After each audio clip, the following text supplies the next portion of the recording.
주님께서 여러분과 함께 성 마르코가 전한 거룩한 복음입니다.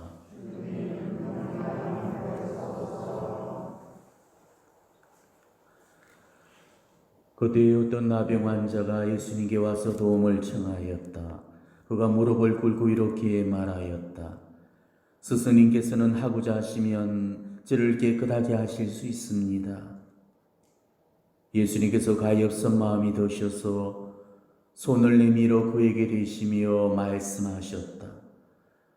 내가 하고자 하니 깨끗하게 되어라. 그러자 바로 나병이 가시고 그가 깨끗하게 되었다. 예수님께서는 그를 곧 돌려보내시며 단단히 이루셨다. 그에게 이렇게 말씀하셨다. 누구에게든 아무 말도 하지 않도록 조심하여라. 다만 사제에게 가서 네 몸을 보이고 네가 깨끗해진 것과 관련하여 모세가 명령한 예물을 바쳐 그들에게 증거가 되게 하여라. 그러나 그는 떠나가서 이 이야기를 널리 알리고 퍼뜨리기 시작하였다. 그리하여 예수님께서는 더 이상 드러나게 고을로 들어가지 못하시고 바깥 외딴 곳에 머무르셨다. 그래도 사람들은 사방에서 그분께 모여들었다. 주님의 말씀입니다.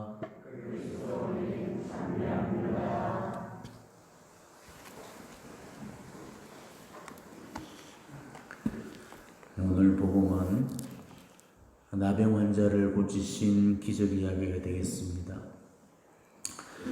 요즘이야 나병은 치료가 가능한 제3군으로 분류되는 그런 법정 전염병에 해당이 되지만은 예전에는 불치병인데다가 또 전염성이 하도 강해서 나병이 걸렸다면은 그 한 마을을 쑥대밭으로 만들어 놓고만은 아주 무시무시한 그런 재난이었죠. 아마 여기 계신 어르신들은 너무 잘 알고 계실 겁니다. 나병이 어떤 병이고 또 나병 환자들이 어떤 고통을 받았는지 지난 세월 동안 너무나 잘 봐오셨을 겁니다. 예전에는 한 동네에 나병 환자들이 꽤 있었거든요. 저는 솔직히 나병을 경험해보지 않은 그런 세대입니다. 제 주변에 한센병 환자가 없다 보니까 이 한센병에 관한 그런 지식이 전혀 없었죠. 그러다 보니까 나병이 어떤 병이고 나병 환자가 어떤 고통을 받았는지 제대로 이해를 하지 못하고 있었습니다. 제가 아는 거라고는 책을 통해 읽은 지식이 전부였습니다. 근데 사목을 하던 중에 나환자들에 관해서 눈을 뜨게 된 그런 계기가 있었습니다. 예전에 제가 사목하고 있던 본당에는 공소가 하나가 있었는데 음성 나환자들이 터전을 이루고 사는 나환자 정착마을이었습니다.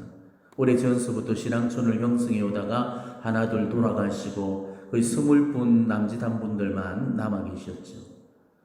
제가 한 달에 2번씩 공수미사를 다녀왔는데 그때 처음으로 가까이서 나환자들을 직접 체험을 했습니다. 그렇지만 그분들은 양성 환자들이 아니셨고 나병이 다 치료가 된 그런 음성 환자들이셨죠. 그렇지만 그럼에도 불구하고 그들은 지금도 여전히 자신들이 나병을 옮기는 전염병 환자인 마냥 그런 피해의식에 절여 살고 있었습니다. 제가 처음으로 가까이서 나환우도를 접했을 때 외양으로 비춰진 그 모습들에 마음이 너무나 아팠습니다. 저마다 나병이 핥히고 간 그 흔적들이 여기저기 묻어있는 모습들을 볼 수가 있었죠. 손이 다 빠져서 오그라지고 이 뭉툭해진 그 손과 흉하게 일그러진 그 얼굴에서 그간의 세월 동안에 겪었던 아픔을 느낄 수가 있었습니다. 제법 심하게 흉진 분들은 미사 내도록 죄인 마냥 고개를 푹 숙이고 미사가 마치면 서둘러 빠져나가 버립니다. 치료도 되었고 수십 년 세월도 흘렀지만은 마음의 상처는 세월도 보상해 주지를 못하고 있었던 거죠. 제가 그 본당에 부임하면서 이것도 제 사목의 임지다 그렇게 생각하고는 이 공소신자들을 정성껏 보살피려고 했습니다. 어떻게 사목을 해야 되는지 나환자들에 대한 그런 경험은 없었지만은 제 나름대로는 최선의 노력을 기울였습니다. 우선 독지가의 도움을 받아서 그 낡은 공소를 보수하고 이 공소의 지구들을 다 새 걸로 바꿔드렸습니다. 그리고 공소를 깨끗하게 새 단장을 해드렸죠. 거의 한 달여 시간을 직접 리모델링을 하면서 구슬땀을 흘렸습니다. 그리고 격주로 공소를 방문하다 보니까 한 달에 겨우 2번 정도만 만날 수가 있었고, 본당 신자들에 비해서 말씀을 접할 그런 기회가 별로 없다 보니까 저는 강론도 더 성심성의껏 준비하면서 더 열심히 가르치고 이렇게 이끌어 주려고 했습니다. 그리고 가끔씩은 공수에서 식사라도 있는 날에는 그 자리에 함께 꼭 있어주면서 더 맛있게 먹어주고 더 많이 웃어줬습니다. 어떻게 하든지 이 소외받은 세월을 보상해드리고 싶어서 제 딴에는 애를 참 많이 썼죠. 하지만 그들을 아무리 밝은 곳으로 이끌으려고 해도 좀처럼 바깥으로 나오려고 하지를 않는 거였습니다. 제가 한 걸음 다가가면은 2걸음으로 다가올 줄 알았는데 아무리 가까이 다가가도 더 이상 다가오지를 않는 거였습니다. 늘 자기네 그늘이 더 편하고 좋은 것 같아 보였죠. 사회적인 편견과 이 불편한 시선이 만들어 놓은 그 그늘 아래서 적응 아닌 적응을 해버리고 말았던 것입니다. 저는 지금까지 여러 유형의 장애인들과 교분을 맺으면서 살아왔습니다. 청각장애, 시각장애, 지체장애 등등 장애인들과는 늘 가까이 지내면서 지금도 교분을 맺으면서 살고 있죠.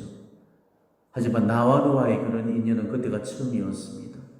나병에 관한 지식도 전혀 갖추질 못했고, 그러다 보니까 처음에는 그들을 이해할 수가 없었습니다. 자꾸 음지에서만 놀려고 하고 양지로는 나오지 않은 이유를 몰랐습니다. 그래서 늘 비나지 않는다고 타담해서 투덜거렸죠. 그러다가 저도 서서히 지쳐가기 시작을 했고, 이제는 협박 아닌 협박으로 안 따라오면 안 나오겠다면서 얼음장까지 놓았습니다. 제 뜻대로 따라오지 않던 그들을 저는 인자한 마음으로 받아주지를 못했던 것이죠. 그런데 그런 한날에 그들을 향한 저의 무지와 오해가 한순간에 불식된 그런 사건이 있었습니다. 나 환자 가족 중에 한 자매가 위독한 상황을 맞이했죠. 급히 달려가서 정보승사를 주면서 병원으로 호송을 하려고 했지만은 아무도 선뜻 나서지를 않는 거였습니다. 환자 본인조차도 병원에 가기를 꺼리했습니다. 저는 그 이유가 돈이 궁에선 줄 알았습니다. 그래서 어떻게든 타이르고 설득을 해봤지만은 자꾸만 머뭇거릴 뿐이었습니다. 미적거리는 공동체를 향해서 화가 나서 소리를 질렀죠. 그깟 돈 내가 다 내겠도다.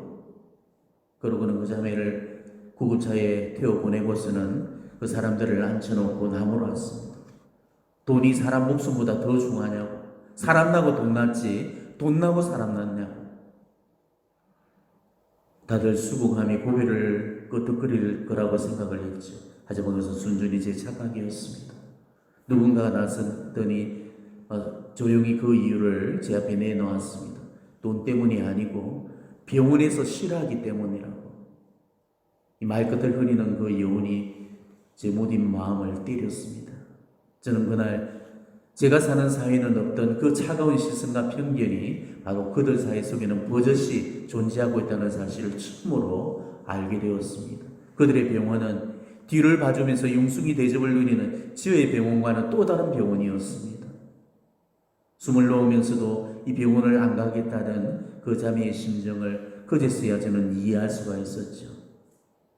결국 그 자매는 그 병원에서 그렇게 임종을 맞이했습니다. 장례식장을 찾아서 자매에게 마지막 인사를 큰 절로 남겼죠. 그러고는 조상집 식상 앞에 앉았는데 정말 한산하다 못해서 쓸렁하기 짝이 없는 이 영안실 분위기에 놀라고 있었습니다. 공소 식구가 전부였고 정말 조문객이라고는 눈을 씻고 봐도 없었습니다. 서글픈 광경을 보고 있자니 누군가가 살짝 귀뜸을 해주었습니다. 자식들마저도 세상 앞에 부모의 사인을 쉬쉬거리면서 숨긴다고 그렇게 이야기해 주었습니다. 그래서 조문객도 없이 마지막 가는 길조차도 쓸쓸하다고 일러주는 거였죠. 자신마저 숨기고 산다는 이 가슴 아픈 사인을 들으면서 그제서야 저는 철없던 제 모습이 너무나도 부끄러워지는 거였습니다. 죽음조차도 철저하게 비밀로 붙여질 수밖에 없었던 그런 사연들이 너무나 가슴 아팠습니다. 그제서야 모든 것이 이해가 되면서 그분들의 이상한 행동들에 비로소 그 이유를 알게 되었죠. 왜 그 문드러지고 꼬꾸라진 손을 늘 옷소매 속에 이렇게 감추고 살고 있었는지, 제가 내밀었던 손을 왜 선뜻 잡지 못했는지, 왜 항상 앞모습보다는 뒷모습을 더 많이 볼 수밖에 없었던지 모든 것들이 다 이해가 가는 것이었습니다. 그리고 그날 이후로 저는 틈틈이 한센병에 대해서 공부를 했죠. 그리고 나병 환자에 관한 그런 지식들을 접하면서 정말 그들이 겪었던 그 삶의 비애와 불행들을 조금이나마 이해하면서 새 눈을 뜰 수가 있었습니다. 그리고 더 이상 제 입장에서 그들을 바라보는 것이 아니고 이제 그들의 입장에서 그들을 이해할 수가 있었던 것이죠. 동서고금을 막론하고 가장 무서운 질병으로 낙인된 병이 바로 이 나병입니다. 그 병마가 얼마나 지독했으면 하늘의 벌로 간주하면서 천형이라고 불려졌겠습니까? 자고 일어나면은 발가락 하나가 없어졌다는 이 문둥이 시인 한원 시인의 그 표현처럼 손가락 발가락이 떨어져 나가고 여기저기 문드러지고 일그러진 모습, 한원 시인의 그 시에서처럼 내가 나를 알아볼 수조차 없는 그런 충직한 얼굴로 변해버리는 거, 이게 나병입니다. 그렇지만은 그 병이 무섭다는 것은 얼굴이 문드러지고 일그러져서가 아닙니다. 사람들의 편견과 이 왜곡된 시선으로 삶이 문드러지고 일그러지기 때문에 그래서 더 무섭다는 것이죠. 우리 사회만 보더라도 이 한센인들이 받은 차별과 이 소외의 역사는 정말 그 속에는 말할 수 없는 그런 아픔이 쓰러져 있는 것입니다. 일제강점기에는 나환자들을 격리시켰고 무익한 목숨이라 여겨서 강제노동을 시키고 죽음을 방치해버렸죠. 그리고 나환자들을 붙잡아다가 정관제거나 난관결찰 등 강제로 불임시술을 시켜버리고 그 나병에 걸린 임산부를 낙태시키는 그런 일들이 비일비재 있습니다. 1960년대만 해도 부모님들이 해가 지고 나면은 어린 자녀들의 바깥 출입을 제지했죠. 나환자들이 어린이의 그 생간을 먹으면은 나병을 고칠 수 있다는 그런 속설로 나환자들이 어린이들을 유괴한다는 그런 악성 루머가 떠돌았던 탓이었습니다. 나병에 관해서 무지했던 그 당시의 속설이었습니다. 문둥이 시인 하나원은 이런 나병의 서름과 아픔을 그의 시 전라도길에서 이렇게 토해내고 있습니다. 가도 가도 붉은 황토길 숨막히는 더위뿐이더라. 낯선 친구 만나면 우리들 문둥이끼리 반갑다. 천안 삼거리를 지나도 수세미 같은 해는 서산에 남는데 가도 가도 붉은 황토길 숨막히는 더위 속으로 절름거리며 가는 길 신을 벗으면 버드나무 밑에서 직가다비를 벗으면 발가락이 또 한 개 없어졌다. 앞으로 남은 두 개의 발가락이 잘릴 때까지 가도 가도 천리 먼 전라도 길, 이렇게 노래합니다. 평생을 세상 앞에 앞모습을 보여줄 수 없었던 그 자매의 애환을 우리가 어찌 다 이해를 할 수 있겠습니까? 마지막 가는 길에서조차도 뒷모습만을 남기면서 쓸쓸히 떠날 수밖에 없었던 그 수lum을 우리가 어떻게 다 이해할 수가 있겠습니까? 저는 그 나환자들의 삶을 이해하고 나서야 비로소 그 자매의 아픔이 제 마음속으로 들어올 수가 있었고 그 아픔을 제 아픔으로 느낄 수가 있었죠. 살면서 정말 얼마나 아팠고 얼마나 슬펐을까를 생각하니 눈물이 났습니다. 자식의 앞길을 위해서 평생 그늘에서 이 뒷모습만 지켜보던 이 한센병 어머니의 그 세월을 보면서 오늘 복음서 글귀 하나가 그렇게 눈부시게 고와 보였습니다. 가엾은 마음이 드셔서라는 그런 글귀였습니다. 저는 오늘 이 글귀를 붙잡고 오래도록 묵상을 해봤습니다. 우리 예수님은 언제나 소외받는 사람 또 불쌍한 사람들을 대면하실 때마다 가엾은 마음부터 드셨죠. 치유나 기적은 그 다음에 문제였습니다. 가엾은 마음이 먼저 드셨기 때문에 그래서 치유를 베푸셨고 기적을 베푸셨던 겁니다. 오늘도 가엾은 마음이 드셨기 때문에 그래서 손을 내밀어서 그에게 대셨던 겁니다. 지금 우리 주변에도 정말 도움이 필요한 사람들이 있죠. 가난으로 힘들어하건 병으로 힘들어하건 정신적으로 힘들어하건 어떤 식으로든지 지금 고통을 호소하는 그런 사람들이 있습니다. 지금 그들에게 우리는 과연 어떤 도움을 주었고 어떤 식으로 그들을 도와왔는지를 한번 살펴보시기 바랍니다. 우리 예수님은 언제나 당신의 방식으로 그들을 도우지 않으시고 그들의 방식으로 그들을 도우셨습니다. 저하고 예수님이 달랐던 그 차이도 그랬죠. 저는 제 입장에서 나환자를 이해하려고 했던 반면에 예수님은 나환자의 입장에서 이해해 주셨다는 사실입니다. 예수님은 오늘 나병 환자한테도 철저히 그의 입장에서 배려를 해주셨던 겁니다. 그래서 절대 손댈 수도 없고 손대서도 안 되는 그 나병 환자에게 손을 내밀어서 그의 몸에 손을 대어주셨던 겁니다. 말씀 한마디로 간단하게 치유하시면 되실 일을 구태여 손을 대실 이유도 없으셨는데도 그의 몸에 손을 대어주셨던 겁니다. 그거는 당신의 입장에서 나병 환자를 대하지 않으시고 나병 환자의 입장에서 대해 주셨기 때문에 바로 그런 행동을 하셨던 거죠. 이거는 비단 이번 한 번만 그러신 게 아니었죠. 자, 사람들이 기먹고 말 끝없는 일을 예수님께 데리고 와서 그에게 손을 얹어주십사고 청했을 때도 예수님은 그 농아를 군중 가운데서 따로 데리고 나가셔서 당신 손가락을 그의 두 귀에 넣으셨다가 침을 발라서 그에게 손을 대어주셨습니다. 자, 이런 행동은 바로 그 농아로 하여금 당황하지 않고 치유를 안심하고 받아들일 수 있도록 바로 농아인의 입장에서 치유를 해주셨던 겁니다. 그분의 한 동작 한 동작이 당신의 입장에서 나온 행동들이 아니고 듣지 못하는 그 농아인의 입장에서 생각해내셨던 배려라는 것이었죠. 또 태생소경을 치유시킬 때도 마찬가지였죠. 자, 예수님은 땅에 침을 뱉고 거기서 진흙을 기어서 그 사람의 눈에 바르신 다음에 실로암 목가에 가서 씻도록 명을 하셨습니다. 다소 주술적이고 마술적인 그런 행위겠지만은 진흙을 기어서 눈에 바르는 그 행위는 바로 소경의 입장에서 취한 배려심이었던 겁니다. 그분이 하나님의 하나님이시고 전능하신 하나님이신데 구태여 그런 불편한 치유 과정이 필요하셨겠습니까? 깨끗하게 되어라, 눈을 뜨라, 귀가 열려라. 정말 한마디 말씀으로도 능히 눈을 뜨게 하시고 귀를 열게 하시고 입을 열게 하실 수 있음에도 불구하고 구태여 그런 원시적인 방법으로 그들에게 다가서셨던 이유는 늘 당신의 입장에서 그들을 만나신 게 아니고 바로 그들의 입장에서 그들을 만나셨기 때문입니다. 오늘 복음에서도 이 사실이 여실히 드러나고 있죠. 자, 나병 환자가 예수님께 뭐라고 하면서 청을 해왔습니까? 스승님께서는 하고자 하시면 저를 깨끗하게 하실 수 있습니다. 이렇게 이야기를 했습니다. 근데 예수님께서는 뭐라고 하시면서 그의 병을 치유시켜 주셨습니까? 내가 하고자 하니 깨끗하게 되어라. 이렇게 말씀하셨죠. 그가 원하던 답 그대로 그에게 답을 주시면서 그의 입장에서 치유를 해주셨던 겁니다.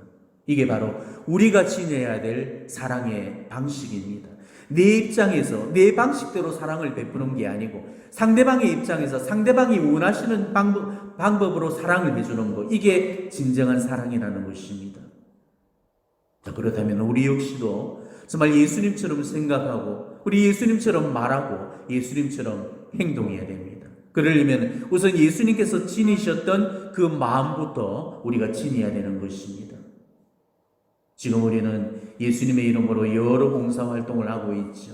우리가 지금 성당에서 행하고 있는 일체 모든 활동들이 지금 예수님의 이름으로 행해지고 있는 것들입니다. 자, 그런데 우리의 그런 봉사와 활동 속에 과연 예수님의 마음이 들어있나를 물어보시기를 바랍니다. 바오로 사도께서도 필리피스에서 분명히 이렇게 말씀하셨죠. 여러분은 그리스도께서 지니셨던 마음을 여러분의 마음으로 간직하십시오 라고 이야기했습니다. 정말 우리가 예수님께로부터 닮아야 될 그 마음, 그것은 바로 가엾은 마음, 바로 측은지심입니다. 얼마나 가엾은 마음으로, 얼마나 측은한 마음으로 지금 봉사를 하고 활동을 하고 있는가를 물어봐야 됩니다. 만일 우리의 봉사와 활동 속에 측은지심이 없다면 지금 우리가 하는 그런 모든 봉사와 활동은 아무런 의미도 없는 것이 되고 마는 것이죠. 가엾은 마음, 즉 측은지심이 들어야만 우리가 하는 이 봉사가 내 입장에서 이루어지지 않고 지금 상대방의 입장에서 이루어지게 되는 거고 자기의 만족감에 도취되지 않고 예수님께서 행하신 그런 참다운 봉사로 이어지게 되는 것입니다. 나병 이야기에서 정말 빼놓을 수 없는 성인 한 분이 계시죠. 문둥이의 성자라고 불리는 성 다미안 신부님이십니다. 여생을 나환자들과 함께 살면서 예수님의 말씀으로 온 몸과 마음으로 실천을 하셨던 분이십니다. 신부님은 몰루카 있음에 유배되어 있던 나환자들의 그 비참한 실상을 보시고 스스로 자원해서 나환자들이 사는 격리지로 들어가셨습니다. 다미안 신부님이 몰로카이 섬에 도착했을 당시에 그곳은 그야말로 아비규환의 지옥이었습니다. 서로 싸우고 죽이며 온통 절망에 빠져 있었고 자살하는 환자들도 많았습니다. 이때 신부님은 나병 환자들에게 다가가서 그들을 정성껏 보살폈죠. 그렇지만은 신부님의 그런 헌신적인 노력에도 불구하고 나 환자들은 호수만 졌습니다. 자기들 앞에서 사랑 노름을 하고 있는 신부님을 향해서 빈정대면서 조롱과 욕설을 퍼부었죠. 하느님이 우리를 사랑하신다고 무슨 흙개비 같은 소리를 하는 거예요. 하느님이 우리를 정말로 사랑하신다면 이토록 썩은 문드리시도록 내버려 주신다는 말인가? 그 따위 사랑은 당신처럼 건강한 자들이나 읊어대는 사치한 잠꼬대야. 다미안 신부님은 당신의 사랑을 냉랭하게 거부하는 그 손길에서 지금 당신의 사목이 열매를 거두지 못하는 이유를 비로소 알게 되었습니다. 당신이 건강한 이상에는 병든 이들을 끼안할 수 없다는 사실을 깨달았고 그날부터 매일 무릎을 꿇고 하느님께 간절히 기도를 올렸죠. 그런데 신부님의 기도는 도무지 상식을 벗어난 파격적인 그런 내용이었습니다. 주님, 저에게도 같은 나병을 허락하셔서 저들의 고통에 동참하게 해주소서. 이게 바로 신부님이 날마다 드렸던 기도의 제목이었습니다. 그런데 놀랍게도 하느님께서는 그 신부님의 기도에 응답을 주셨죠. 그날도 신부님은 하루 일과를 끝내시고 피로에 지쳐서 집으로 돌아왔습니다. 그런데 그날따라 피로의 정도가 예전과 다른 느낌이었죠.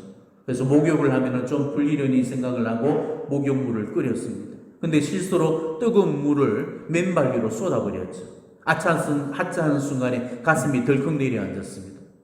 그런데 이상하게도 조금 더 그 된 자리에 아픔을 느끼지 못하는 거였습니다. 감각의 상실이었던 거죠. 이거는 확실한 나병의 정상이었습니다.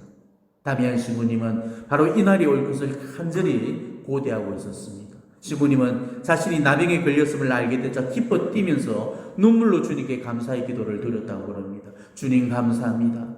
사랑은 함께 있는 것만으로는 안 되고 고통까지 함께 느낄 수 있어야 되는데 드디어 저도 그들과 같은 나환자가 되어서 그들과 같은 고통을 겪게 되었습니다. 이제는 그들도 알게 될 것입니다. 제가 그들을 얼마나 사랑하는지를.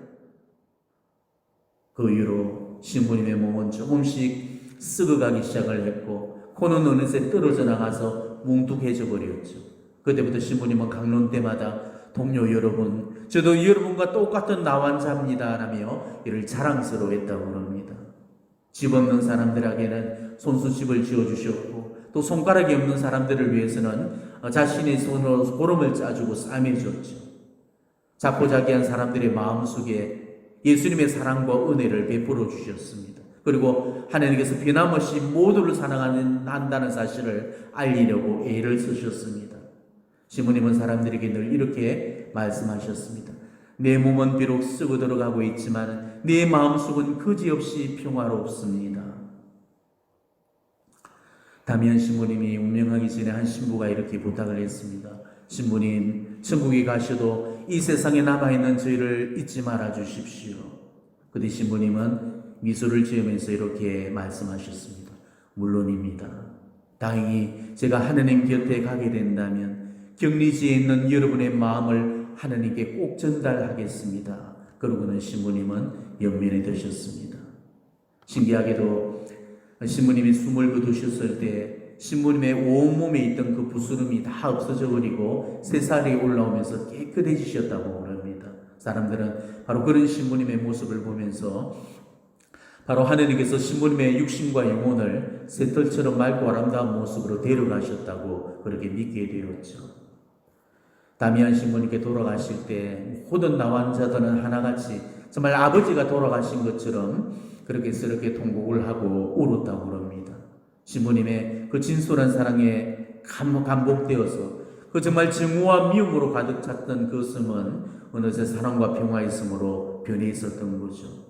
지금도 그분의 성덕과 애덕은 수많은 사람들의 마음속에 지금은 영원히 살아 있습니다. 그리고 이 신부님의 죽음은 나환자들에 대한 그런 사랑을 온 세계에 전파시키는 도화선이 되었고 나환자들에 관한 그런 지원과 정책들이 나라마다 앞다투어 나오게 되었고 나환자 복지가 오늘에 이르는 그런 결정적인 계기가 되었던 거죠. 우리가 세상을 측은지심으로 바라볼 때 이 세상은 변하게 됩니다. 예수님의 눈으로 바라보고 예수님의 입으로 말하고 예수님의 귀처럼 듣고 예수님의 마음으로 산다면 우리는 지금보다도 훨씬 더 행복해질 수 있는 겁니다. 그늘에 숨어서 평생 자식의 뒷모습만 바라보던 그 자매의 애환은 바로 우리 자신들이 만들어 놓은 불행의 흔적들입니다. 가엾은 마음이 사라져버린 우리가 만들어 놓은 슬픈 이야기이죠. 남의 고통을 아파하지 못하는 마음, 눈물 흘리는 사람과 함께 울어주지 못하는 그런 비정한 마음이 지금 이 세상을 비극으로 몰아가고 있는 것입니다. 오늘 제 강론을 들으면서 정말 속으로라도 마른 울음을 삼키면서 눈물이 말라버린 내 삶 앞에 통회의 심정을 토로하는 그런 사람이 있다면 바로 그 사람이 가엾은 마음을 간직한 그런 사람이 되어질 겁니다. 자, 여러분은 과연 이 남의 아픔 앞에 얼마나 울 수 있는 눈물과 아파할 그런 가슴을 지니고 있는가를 헤아려 보시기 바랍니다. 그리고 그 가슴으로 바로 오늘 여러분 주위를 둘러보시기 바랍니다. 어떤 식으로든지 지금 내 도움을 필요로 하는 사람이 있는지, 정말 그런 사람이 있다면 오늘 예수님처럼 손을 내밀어서 그의 삶 속에 손을 떼어줄 수 있는 그런 사랑을 실천할 수 있었으면 좋겠습니다. 자기 입장에서 보지 말고 상대의 입장에서 보게 된다면 우리는 그동안 놓쳐왔던 너무나도 많은 사랑의 기회를 알게 될 거고 어떻게 사랑해야 될지 그 방법도 알게 될 겁니다.